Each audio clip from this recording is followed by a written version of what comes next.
ইয়াজিদকে support করে দিতেন, করে ফেলতেন, এই পর্যন্ত ইসলাম আসা সম্ভব ছিল না। ইসলাম সেখানে উঠে যেত। ইমামে আলী মাকাম তো আসলে কোনো যুদ্ধের জন্য যান নাই।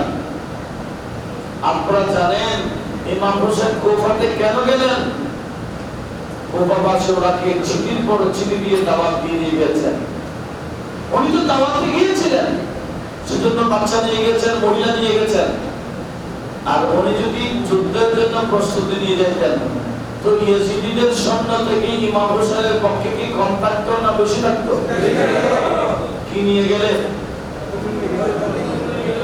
প্রস্তুতি নিয়ে গেলে তো ইয়াজিদিদের অনেক টবল বেশি থাকতো। উনি তো যুদ্ধের কোনো প্রস্তুতি নেন নাই। কুফাতে দাওয়াতে যাচ্ছেন, কুফা ঢোকার আগে কারবালাতে অ্যাটাক করে ফেলেছে। বলেছে হোসাইন আপনি কুফাতে যাবেন, আমরা আমিরুল মুমিনিন ইয়াজিদের পক্ষে আসছি, দুইটা প্রস্তাব নিয়ে আসছি, যে কোনো একটা আপনাকে করতেই হবে। কটা প্রস্তাব? একটা হলো আপনি ইয়াজিদের হাতে বায়াত গ্রহণ করবেন, নতুবা আপনি যুদ্ধ করবেন। কয়টা? হয়তো ইয়াজিদকে মেনে নেবেন, নতুবা যুদ্ধ করবেন। এই দুইটা ছাড়া তৃতীয় নম্বরে আর কোনো সুযোগ নাই। ইমাম আলী মাকাম বলে আমি কি এখানে যুদ্ধ করার জন্য আসছি? দেখ তোরা কুফাবাসীরা আমাকে চিঠি দিছিলি, উনি থেকে চিঠিগুলো বের করলেন, এই অমুক উত্তরের চিঠি দেন, অমুক উত্তরের চিঠি আমাকে দিয়েছিলেন, এভাবে দেখাচ্ছেন আমি তো এখানে যুদ্ধ করার জন্য আসি নাই, আমি আসছি দাওয়াতে তোদের। আর তোরা বলছেন যুদ্ধ করার জন্য, নতুবা ইয়াজিদকে সাপোর্ট করার জন্য। ইয়াজিদের হাতে আমি তো কখনো হাত দিতে পারবো না। দরকার বসে তো প্রস্তুতি না থাকুক, প্রস্তুতি ছাড়া হলো আমি যুদ্ধ করে যাব, আমার নানাদের ইসলামকে আমি রক্ষা করতে যাব। উনি তো বাধ্য হয়ে কি করেছেন? নতুবা এমন আপনারা দেখেন না, এদিকে 100 জন নাই, 72 জন, আর এদিকে হাজার হাজার। তো একদিকে হাজার হাজার, একদিকে 100 জন নাই, এটা কি যুদ্ধ? এটা শুরু অন্যায়। এই কথাটা আজ থেকে আরো 800 বছর আগে, 800 বছর আগে ভারতবর্ষে ইসলাম প্রচার করেছেন খাজা গরিব নওয়াজ। সে খাজা গরিব নওয়াজ উনি বলেছেন দিন আস্ত হুসাইন, দিন পানা আস্ত হুসাইন। এই ভারতীয় মুসলমানরা, আমি খাজা গরিব নওয়াজ তোমাদেরকে যে ধর্ম দিয়ে যাচ্ছি, এই ইসলাম ধর্মের অপর নাম হুসাইনি ধর্ম। কেন? দীপানা আস্তে হুসাইন, এই ধর্ম তো ইয়াজিদ শেষ করে দিয়েছিল, এই ধর্মকে বানা দিয়েছে, আশ্রয় দিয়েছে, এই ধর্মকে রক্ষা করেছে হুসাইন, যার কারণে এই ধর্মের অপর নাম হুসাইনি ধর্ম, আর আমাদের নাম হুসাইনি মুসলমান।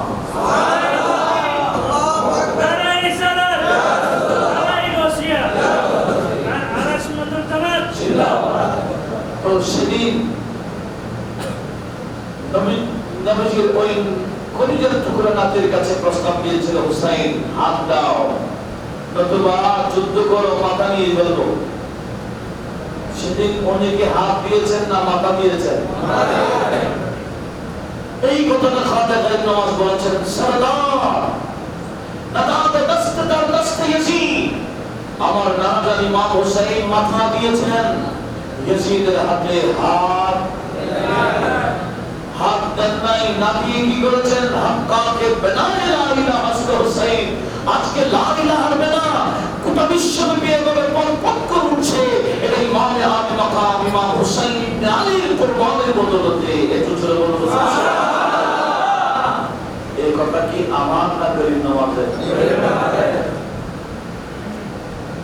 গরিব নওয়াজ মানে কে? যার মাধ্যমে আমরা কি পেয়েছি? ইসলাম পেয়েছি। সে খাজা গরিব নওয়াজ বলেছেন আমার নানা জান মাথা দিয়ে হাত দেন নাই, এভাবে ইসলামকে প্রহার রেখে দিয়েছেন। আর 1400 বছর পরে এসে বলে না এটা একটা রাজনৈতিক ব্যাপার, এটা রাজনৈতিক ব্যাপার, এটা কি ব্যাপার? ধর্মীয় ব্যাপার, ঈমান রক্ষা করার ব্যাপার, ইসলামকে রক্ষা করার ব্যাপার, শরীয়ত ইসলামিয়াকে রক্ষা করার ব্যাপার ছিল, যার কারণে উনি পদক্ষেপ নিয়েছেন। একটু জোরে বলুন না সুবহানাল্লাহ। জিয়াজিরা আপনারা জানেন ইমামে আলী মাকাম ইমামে হুসাইন রাদিয়াল্লাহু তাআলা পরিবার সহ শেষ করে দিয়েছে। আর শেষ পর্যন্ত ইমামে আলী মাকাম হুসাইন ইবনে আলী রাদিয়াল্লাহু তাআলা শরীর থেকে মাথা আলাদা করে তীরের মধ্যে গেঁথে তারা মিছিল করেছিল। একটু ছোট বলুন না কার মাথা? ইমামে আলী মাকামের মাথা তারা তীরের মধ্যে গেঁথে কুফার জমিনে, ওই কারবালার জমিনে মিছিল করতে করতে সেখানে ইমাম হুসাইন মহিলাদের তাবুতে করেছিলেন, মহিলাদের তাবুতে ধারণ করেছিলেন এবং বলেছিলেন, এই নবী পরিবারের নারীরা, খবরদার কিয়ামত পর্যন্ত তোমাদের কাছ থেকে আমার নানা জানের মহিলা উম্মত যারা এরা শিক্ষিত হবে, বেপরদা কেউ মাথা আসতে পারবে না, বড় আওয়াজে কাঁদতেও পারবে না, পর্দা অবশ্যই রক্ষা করতে হবে। জোরে বলুন সুবহানাল্লাহ। ইমাম হুসাইন মহিলাদেরকে কিসের তালিম দিলেন? আপনাদের বিরক্ত লাগছে মনে হয়? কিসের তালিম দিলেন? সেভাবে ইমাম হুসাইন মহিলাদেরকে পর্দার ব্যাপারে গাইড করেছেন। কি আমাদের কি জিম্মাদারি নাই আমাদের মা বোনদের গাইড করা? যাদের আন্ডারে যারা আছে এদেরকে অবশ্যই কি করতে হবে? পর্দার ব্যাপারে গাইড করতে হবে। স্ত্রী যদি বেপরদা চলে, এটা শুধু স্ত্রীর দোষ না, স্বামীরও অবশ্য কি আছে? দোষ। মেয়ে যদি বেপরদা চলে, আমাকে স্ত্রী যদি বেপরদা চলে, অবশ্যই স্বামীকে লাঞ্ছিত হতে হবে কিয়ামতের ময়দানে। মেয়ে যদি বেপরদা চলে, বাবাকে এটা জবাব দিতে হবে। ছোট বোন বেহায়াপনায় চললে বড় ভাইকে অবশ্যই জবাব দিতে হবে। আমার নবীজি বলেন, কুল্লুকুম রাঈন ওয়া কুল্লুকুম মাসউলুন আন রাইয়াতিহি।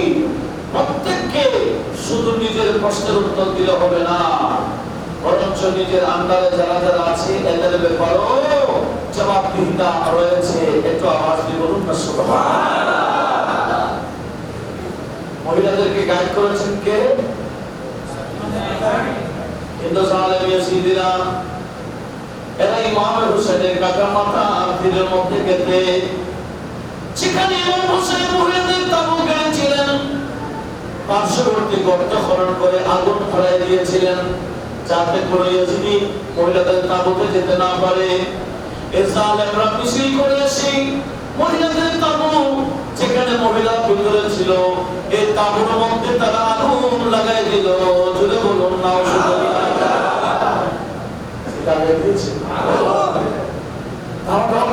আগুন চলে উঠলো, মহিলাকে ভিতরে থাকতে পারতেছে। এই আগুন তাবুর মধ্যে আগুন লাগাই দিল। এই নবী পরিবারের নারীরা এবার বের হয়ে গেছে, তাদের সামনে আসতে বাধ্য হয়ে গেছে। এই সাহাবায়ে সিদ্দিরা শুধু তাই না, ইমাম হুসাইনের ছোট বোন যার নাম সাইয়্যিদা বিনত ফাতেমা রাদিয়াল্লাহু তাআলা আনহুমা, উনি ইমাম হুসাইনের ওই মেজো ছেলে যার নাম আলী আওসাদ, উনি অসুস্থ ছিলেন। পরবর্তী যার নাম সাইয়্যিদুল আবেদিন হয়েছে, উনি অসুস্থ ছিলেন, ছোট ছিলেন, ওনাকে কোলে নিয়ে উনি বের হয়েছেন। আর ওই শেষ সালেরা পিছন থেকে হযরত সাইয়্যিদার চাদর নিয়ে টানাটানি শুরু করে দিয়েছে। কারা? খুশি ভালো মানুষ তারা। তখন হযরত সাইয়্যিদ আব্দুল্লাহ বললেন, নাওয়া মুহাম্মাদা ইয়া রাসূলুল্লাহ ওয়া হুসাইন এভাবে চিৎকার দিলেন, ইয়া রাসূলুল্লাহ, দেখো এই জালেমরা আপনার পরিবারের নারীর সাথে কি আচরণ করছে। আবু হুসাইন এতক্ষণ পিছিয়ে কেউ আমাদের পাশে আসতে পারে নাই, আব্বাকে শহীদ করে তারা আমাদের পর্দা দিয়ে টানাটানি করছে, একটু দেখুন। এভাবে হযরত যায়েনব আহ্বান করা শুরু করলেন, জোরে বলুন সুবহানাল্লাহ।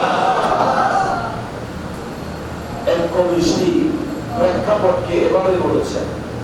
হযরত যায়েনব বললেন, আবু উম্মতি কো আবু এ ফাতিমা কি দিলবর জালিম उतारते हैं ज़ैनब की सर से चादर और करते हैं छुटकानी मजबूर ना दवा से पानी भी खून बनकर बरसात हुआ समा से सारा दुनिया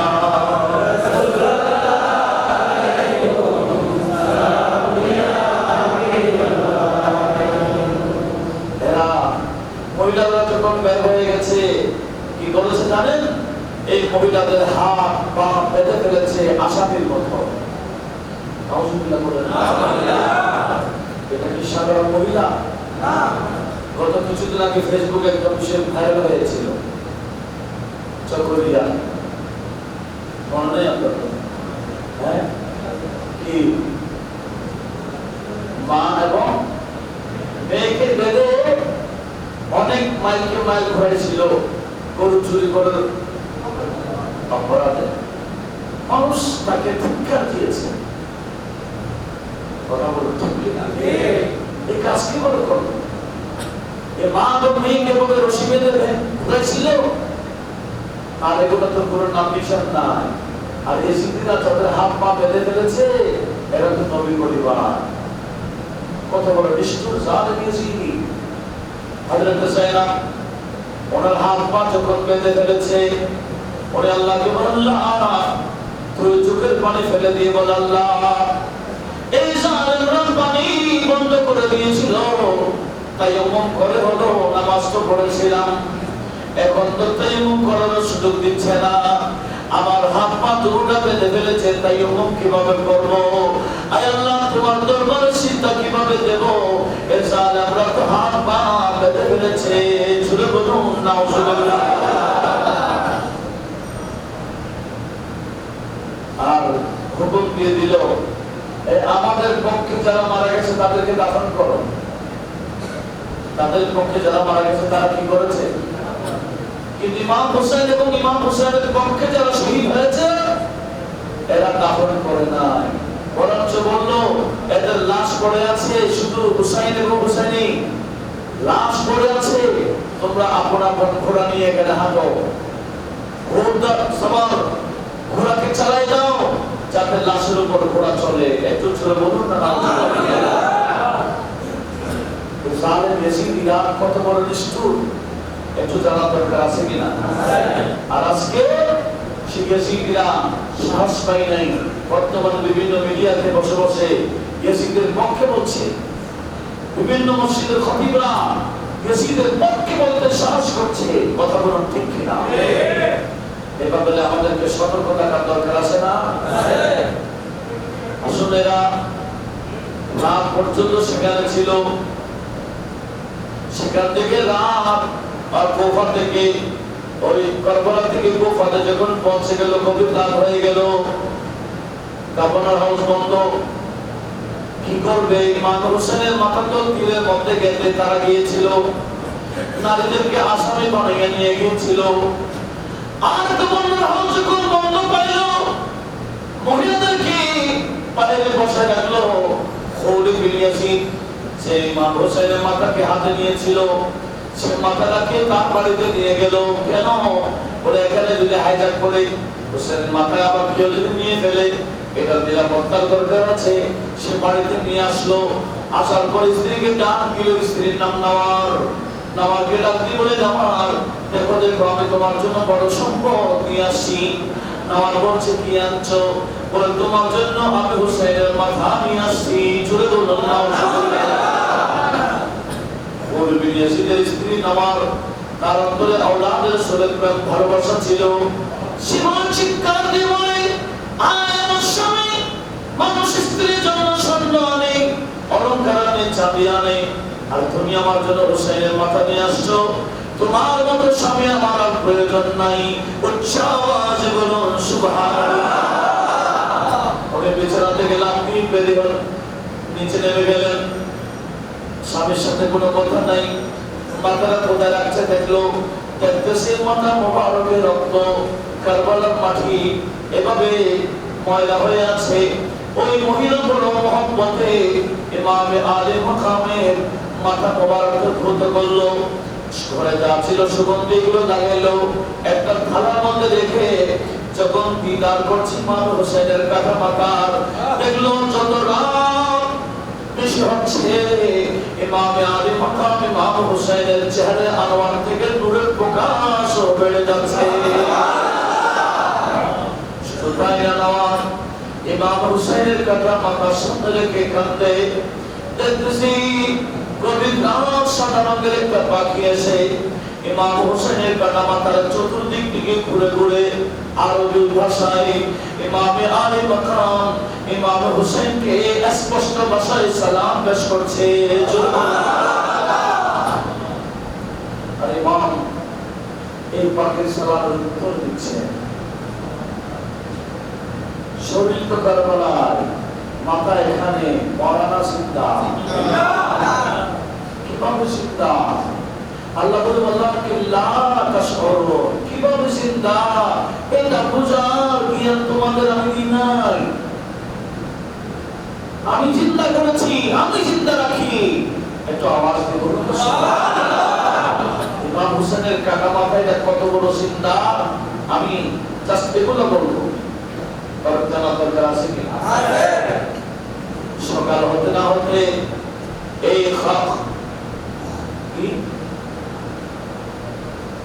খুলে বেরিয়েছে, সে মাথাটা নিয়ে গামাটা হতে চলে গেল। ওবাইদুল্লাহ ইবনে জিয়াদ, সে আসলে কুফার গভর্নর ছিল না, সে ছিল বসরার গভর্নর।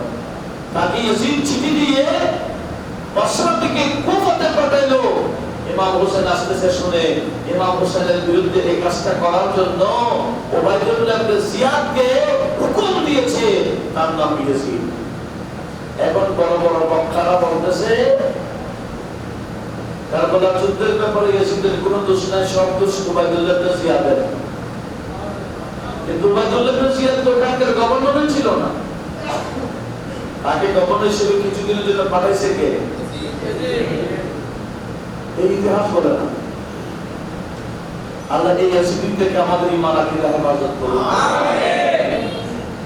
আসুন কি বলতে চেয়েছিলাম, কারবালার হাউজে যখন ইমামে আলী মাকামের কাছে মাথা রাখলো, তখন ওবাইদুল্লাহ ইবনে জিয়াদের হাতে একটা ছুরি ছিল। সে ছুরি দিয়ে ইমামে আলী মাকামের কাটা মাথায় আঘাত করতেছে। পাশে নবীজির এক বুড়া সাহাবা যার নাম সাহেব বিন খাম রাদিয়াল্লাহু তাআলা আনহু বসে ছিলেন। উনি দাঁড়িয়ে গেলেন, ডাক দিয়ে বলছে ওবাইদুল্লাহ, তুমি কোথায় আঘাত করছো ছুরি দিয়ে? আমি তো বহুবার দেখেছি আমার নবীজিকে এই হোসেনের মাথা মোবারকে চুমু খাইতে। আমার নবীজি ইমাম হাসান এবং হোসেনকে চুমু খাইতেন, এমনকি ঘ্রাণ নিতেন। কি নিতেন? মানুষ কোন বাচ্চা থেকে কি ঘ্রাণ নেই? এমন চুমু খায়, কিন্তু ঘ্রাণ নেই না। কিন্তু আমার নবীজি ঘ্রাণ নিতেন। সাহাবারা বলতেন, ইয়া রাসূলুল্লাহ, আপনি চুমু খান ঠিক আছে, এভাবে ঘ্রাণ কেন নেন? তখন নবীজি বলেন, ইন্নাল হাসানা ওয়াল হুসাইনা রায়হানাতাইয়া মিনাদ দুনিয়া। এ আমার সাহাবারা, কিয়ামত পর্যন্ত উম্মতেরা শুনো শুনো, আমার হাসান এবং হুসাইন আমি নবীর দুইটা ফুল। মানুষ ফুল থেকে কি নেই? আমি আমার ফুল থেকে গেলাম দিচ্ছি। আর আমার আলা হযরত ফাজিল ফেরবি বলেন, যাকে নবীজি যাদেরকে ফুল বলেছেন, আমি কি বলবো, আমার তো আর ভাষা খুঁজে পাচ্ছি না। क्या बात रज़ा उस चमनिस्तान करम की, क्या बात रज़ा उस चमनिस्तान करम की, सहराए कली जिसमें हसन और हुसैन फूल, सहराई गली जिसमें हसन और हुसैन फूल, लब फूल ज़हन लब फूल ज़ख़म फूल बदन फूल बदन फूल। सलामिया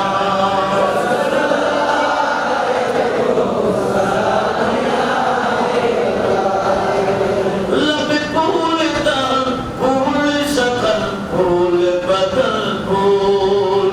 যাদের লব ফুল, লব মানে ঠোঁট, সখর মানে ঠোঁটি, মুখ দাহান মানে মুখ, যাদের ঠোঁট মুখ থুতলি পুরা শরীর ফুল। একটা জোরে বলুন না সুবহানাল্লাহ। সেটা নামাজ নবী কি দিতেন? এই সাহাবী দাঁড়িয়ে গেলেন, এই ওয়াজুল্লাহ কামতে তুই এভাবে ছুড়ে দিয়ে গেল করলি, আমি তো বহুবার আমার দয়াল নবীকে দেখেছিলাম ইমাম হুসাইনের মাথাকে চুমো খাইতে। চলে বলুন সুবহানাল্লাহ। চুর উপর রাখা এভাবে যখন বললেন, ওবায়দুল্লাহ বলে, বাদবিশ তুমি গোড়া ছিলে, তুমি যদি গোড়া না হতে তোমার কোরআনটা একবার শেষ করে দিতাম। তখন হযরত সাইদ বিন আল-খাম সাহাবী রাসূল, উনি তাকে বকা দিয়ে বের হয়ে গেছেন।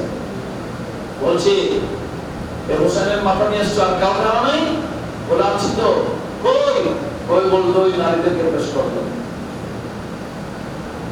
সামনে ইমাম হোসেনের ছোট বোন, ওনার বয়স তখন 50+, 50-এর উপরে। সামনে আছেন, বলে ইনিকে, বলে কি ইনা হুসাইনের বোন, হযরত আলীর মেয়ে। এরকম যখন বললেন, তখন ওবায়দা বলছে, দেখছো সেনা, আল্লাহ তোমার ভাইকে, তোমার ভাইয়ের সাথে যারা ছিল তাদেরকে কিভাবে লাঞ্ছিত করেছে। নাউজুবিল্লাহ বলুন। আমিরুল মুমিনিন ইয়াজিদের বিপক্ষে যাওয়ার কারণে আল্লাহ কিভাবে লাঞ্ছিত করেছে দেখেছো?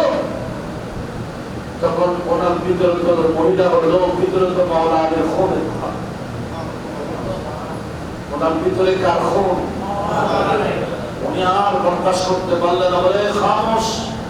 এই বন্ধুগণ, আল্লাহ আমার ভাইজান এবং ভাইজানের সাথে যারা ছিল এদেরকে লাঞ্ছিত করেন নাই, এনাদেরকে মাকামে শাহাদাত দিয়ে সম্মানিত করেছেন। এভাবে যতই কথা বলেছে ওবায়দুল্লাহ, সবই উত্তর দিয়ে তাকে লাভ জবাব বানিয়ে দিয়েছেন। একটু জোরে বলুন না সুবহানাল্লাহ। দেখছে ছেলে কান, বলে কি রে, এখানে আরেকজন ছেলে রয়ে গেছে, আমি তো মনে করেছিলাম সব মহিলা, এটা কি আবার? বলছে কেন, এটা হুসাইনের ছেলে আলী বিন হুসাইন। সে বলছে আলী বিন হুসাইনকে আল্লাহ মারে নাই। নাউজুবিল্লাহ বলেন। জাল্লাদকে ডাক দিলে, জাল্লাদ এই আলী বিন হুসাইনের মাথা এখন কেটে নিয়ে আসো। তখন হযরত যায়েনব ভাতিজাকে জড়িয়ে ধরলেন আর বলে, ওবায়দুল্লাহ আল্লাহর শপথ করে বললাম, তুই আমার ভাতিজাকে মারতে পারবে না যতক্ষণ আমাকে মারবি না। আগে আমাকে মারতে হবে, আগে আমাকে হত্যা করতে হবে, তারপর আমার ভাতিজাকে মারবি। একটু আওয়াজ দিয়ে বলুন সুবহানাল্লাহ। এগুলো বলার পরও সে ক্ষান্ত হচ্ছে না, খামাখা মেরে ফেলবে। তখন হযরত আলী আওসাদ বললেন, এই ওবায়দুল্লাহ, বুঝেছি তুমি আমাকে মেরে ফেলবে, আমি মারা যাব, এই ব্যাপারে আমার কোনো ভয় নাই, আমার কোনো সংকোচ বোধ নাই। তবে মনে রাখবা, আমাকে তো মারবা ঠিক আছে, এই নারীদের জন্য আমি পুরুষ ছিলাম, নারীরা একা হয়ে যাবে, আমি মারা গেলে তোমাকে ওসিয়ত করে যাচ্ছি মুসলমান হিসেবে ওসিয়ত পূর্ণ করা উচিত। তোমাকে ওসিয়তটা পূর্ণ করতেই হবে। সেটা কি জানো? তুমি যখন আমাকে মেরে ফেলবা, একজন নেককার পরহেজগার মুত্তাকি বান্দার মাধ্যমে আমার এই পরিবারকে মদিনায় পৌঁছাই দেবে। এই নারীদেরকে চারটার হাতে উঠাইতে পারবে না। একজন নেককার পরহেজগার বান্দার মাধ্যমে কোথায় পৌঁছাতে হবে? এই ওসিয়ত অবশ্যই পালন করতে হবে। এখন উবাইদুল্লাহ নরম হয়ে গেছে, বলছি ওসিয়ত আমি মুত্তাকি পরহেজগার বান্দা পাবো করে। জাল্লাত বলছে, যা, এই ছেলেকে মারা যাবে না। এই ছেলেকে মারলে আমাকে ওসিয়ত পূর্ণ করতে হবে। আমি মুত্তাকি পরহেজগার পাবো কই? যা, ঠিক আছে, আমি ওনাকে ছেড়ে দিলাম। আর মানে নাই, চাঁদা করাচ্ছে বলে মাতাকে ইয়াজিদের কাছে পৌঁছাই দিচ্ছে। কারণ এই কাজটা করার জন্য হুকুমদাতাকে আর একটু জোরে বললেন। বর্তমানে অনেক আহলে হাদিসের মানুষেরা বলতেছে কারবালার যুদ্ধের ব্যাপারে ইয়াজিদের কোনো দোষ নাই। একটু জোরে বলুন না। কিন্তু মাথাটা বাড়াচ্ছে।